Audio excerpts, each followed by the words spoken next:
it is the 14th day of Elul, and today I just want to reflect upon some of the things that I've been doing here in Italy that intersect with things that one might do in Elul. And so this weekend is the celebration for what is the Saints' Day, because I'm in Siena, Italy, and Italy's a very Catholic country, and Siena, its traditions and its celebrations are very much based on the Catholic calendar.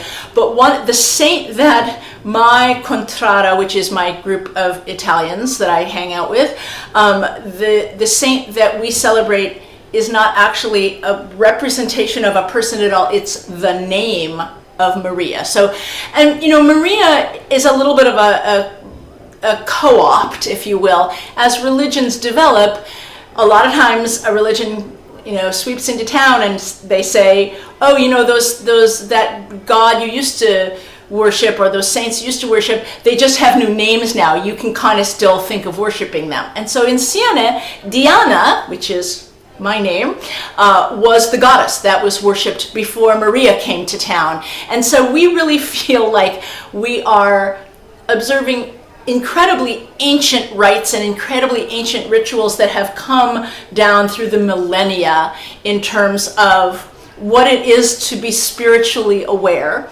One of the things that we did yesterday was we visited a cemetery, and that is very much a thing that Jews do during the month of Elul. And of course, we also have Yizkor prayers that come up in the Yom Kippur service, and then right after at Shmini Atzeret. And I am going to still be in Italy for both of those, and will probably not have an option to participate in those kinds of services. So for me to go to these cemeteries, even though I don't have loved ones buried there, they are still a spiritual and meaningful place, and I feel like I'm doing my own personal Jewish spiritual exploration in the guise of this sort of Catholic mantle. You know, and another thing, I believe this is a Maurice Sendak quote, that he thought that the Italians and the Jews were basically the same, except that the Italians were the happy Jews.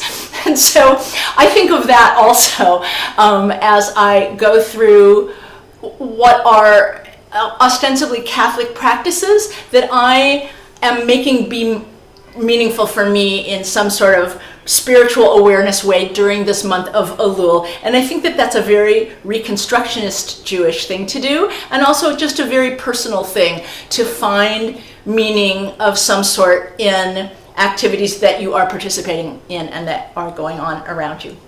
So here's some shofar. Tikiya. Shivarim Truba.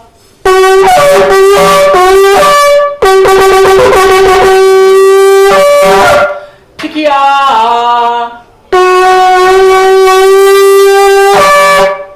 Tikiya. Shivarim. Tikiya.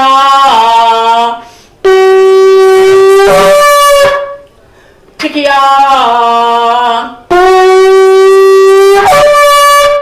Trua.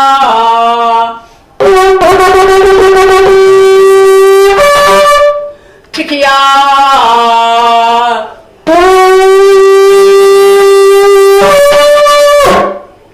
Happy 14th day of Elul. I think we're about halfway through the month almost.